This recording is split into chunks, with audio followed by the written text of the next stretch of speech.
ముక్కోటి ఏకాదశి పర్వదినాన్ని పురస్కరించుకుని GHMC Pocharam circle పరిధిలోని యమ్నంపేట శ్రీ గోదా సమేత రంగనాయక స్వామి ఆలయం భక్తులతో పోటెత్తింది. ఈ వేడుకల్లో మల్కాజ్గిరి ఎంపీ ఈటెల రాజేందర్, మేడ్చల్ డీసీసీ అధ్యక్షులు తోటకూర వజ్రేష్ యాదవ్తో కలిసి పాల్గొని స్వామివారిని దర్శించుకున్నారు. ఆలయ సాంప్రదాయం ప్రకారం ఉత్తర ద్వారం గుండా లోపలికి ప్రవేశించిన వారు స్వామివారికి ప్రత్యేక పూజలు నిర్వహించి మొక్కులు చెల్లించుకున్నారు. భక్తుల రద్దీని దృష్టిలో ఉంచుకొని ఎటువంటి ఇబ్బందులు కలగకుండా పటిష్టమైన ఏర్పాట్లు చేసినట్లు ఆలయ ఈవో భాగ్యలక్ష్మి వెల్లడించారు.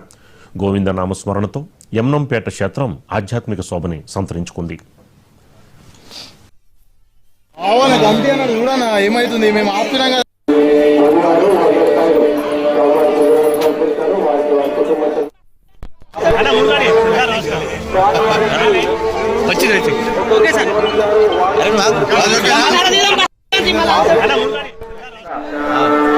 నిర్వహణ చేస్తున్న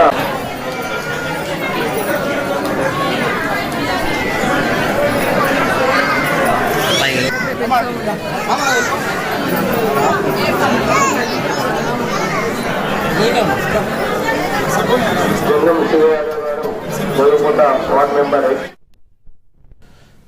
కృష్ణా జిల్లా కృత్తివేణి మండలంలోని లక్ష్మీపురం గ్రామం ఆధ్యాత్మిక శోభతో విరాజిల్లుతోంది. ముక్కోటి ఏకాదశి పర్వదినాన్ని పురస్కరించుకుని ఇక్కడ శ్రీ లక్ష్మీ వెంకటేశ్వర స్వామి ఆలయంలో వేడుకలు అంగరంగ వైభవంగా జరుగుతున్నాయి. వేకువజాము నుంచే ఉత్తర ద్వారం ద్వారా స్వామివారిని దర్శించుకునేందుకు భక్తులు వేలాదిగా తరలివచ్చారు. ఆలయ ప్రాంగణం మొత్తం గోవింద నామస్మరణతో మారుమ్రోగుతోంది. భక్తుల రద్దీని దృష్టిలో ఉంచుకుని ఆలయ కమిటీ సభ్యులు ఎటువంటి ఇబ్బందులు కలగకుండా పటిష్టమైన ఏర్పాట్లు చేశారు.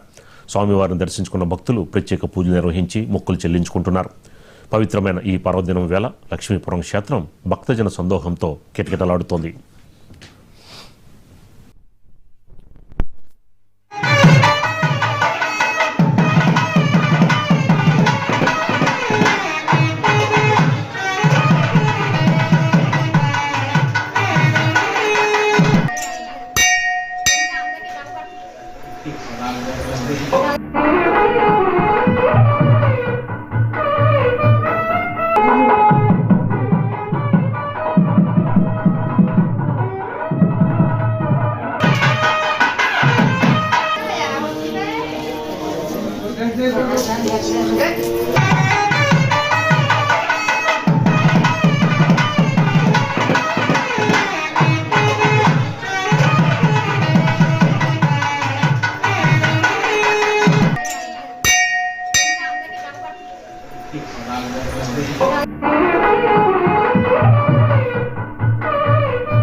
ముక్కోటి ఏకాదశి పర్వదినాన్ని పురస్కరించుకుని శ్రీకాకుళం జిల్లా వ్యాప్తంగా